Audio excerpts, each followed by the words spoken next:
Magkaiba yung I'm sorry sa forgive.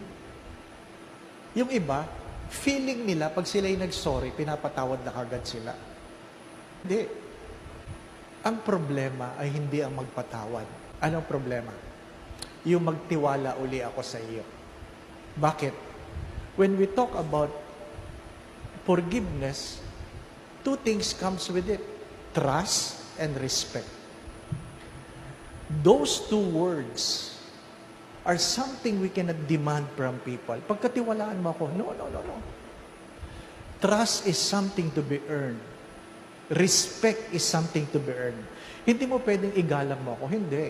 Ipakita mo sa akin kagalang-galang ka. Hindi po ba? Pwede kitang patawarin, pero wag mong aasahan na magtitiwala uli ako sa iyo. Pwede kitang patawarin, pero wag mong aasahan na